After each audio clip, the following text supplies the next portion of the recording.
Hi, it's Yumi from mindfullifestyle.net. Today I made my face with an emoji creator and then put my face on top of my real body and see what it looks like. But anyway, I'm going to talk about how to do the intermittent fasting and how it works and why is that good for you. So let's talk about The reason why that I do intermittent fasting is to give my digestive system a break. The study shows that we as an American eat like average 3 meals a day and then snacking all day.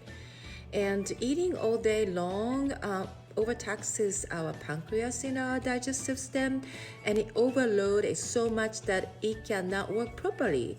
And then it cannot work properly, we cannot absorb our food for nutrients.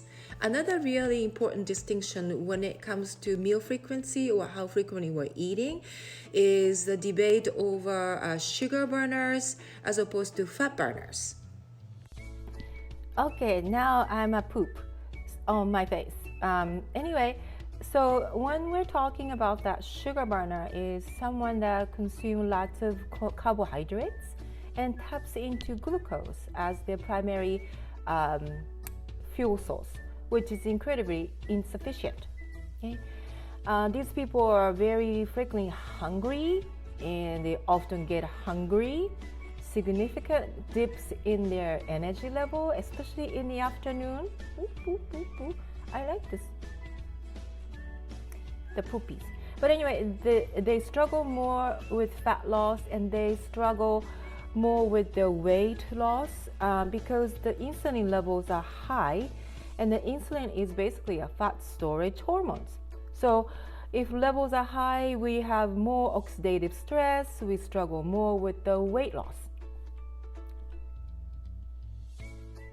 So in sharp contrast to this, sugar burners are fat burners. They tap into fat stores for energy, they have sustained energy, they are much more clear cognitively, and they don't get hungry. It's easier for them to lose weight because they tap into those fat stores. They sleep better and they age more slowly. So meal timing and how frequently and how much you eat are absolutely crucial. Let's talk about some statistics as pertain to women and healthy aging. The study shows that 2/3 of women 40 to 50 years of age are overweight. And women in their 50s to 60, they gain on average of 1.5 pounds per year. And if some of this is maybe attributed to things like hormonal fluctuation women having during this age, and loss of muscle mass, sleep disturbances, and mood fluctuations. Since I'm in this age group, I wanted to save my money on supplements and powders and vitamins that are not long-term solution that I don't believe in, and I came up with this idea, which was fasting. And fasting it's free and it's flexible and it's simple. So when we fast, the insulin levels are low and we can tap into fat storage as a fuel for energy. So when we're talking about intermittent fasting, it is very simple. If you skip breakfast in the morning, you can reduce your caloric intake by 20 to 40%. And the typical fasting time frame that the study recommend is 16 hours a day, fasted with an 8 hours feeding window. I know that seems a little bit overwhelming at first, but I'll give you some strategies for how you go about doing that. So that 20 to 40% reduction in the calories means that you can fuel fat for energy. So what are some of the benefits other than fat loss?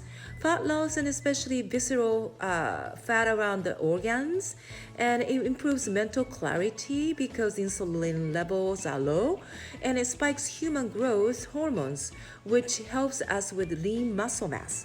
It lowers insulin level, blood pressure, and also improves our cholesterol profile. And we know that it can reduce your risk for developing cancer, Alzheimer's disease, which many people now consider it as type 3 diabetes.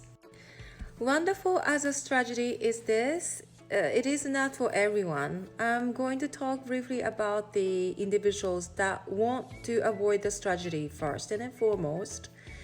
If you are a brittle diabetics or you have difficulty to control diabetes, if you are a child, an adolescent, or age greater than 70, might not be the best strategy. If you are pregnant, if you have chronic heart issue, kidney, renal issue, not be the best strategy.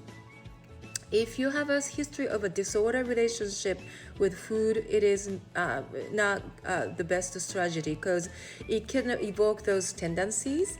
And last but not least, if you have low body mass index or you're frail. Now, everyone always asks, when you're fasting, we know we are not eating food, but we can absolutely consume things like filtered water, tea or coffee without sugar or milk. They will not break your fast. But when you're ready to eat, what do we eat? I strongly recommend that we would focus on the real whole food that your body needs and deserves. So I want you to purchase the best quality protein your budget permits, ideally organic and healthy, grass-fed beef, maybe like wild-caught fish. And it's very crucial for building healthy hormones.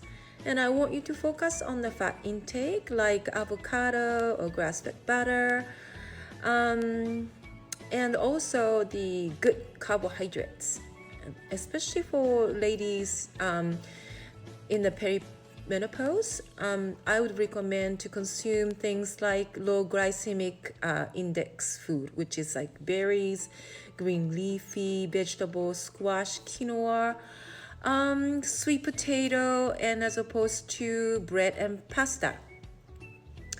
I would also recommend to limit sugar intake and alcohol consumption because they can offset all the good that you're doing, and at least keep yourself hydrated. I want to make sure that I touch on some of the practical implications for how you would go about starting intermittent fasting. Generally, I start slowly, increased by an hour or so every day until I reach that 16-hour mark. You want to keep yourself hydrated all this time. You want to ensure that you give it a solid 30 days before you decide if it's the right strategy for you. And if you have chronic health conditions, I want to make sure that you discuss with your health provider before you start.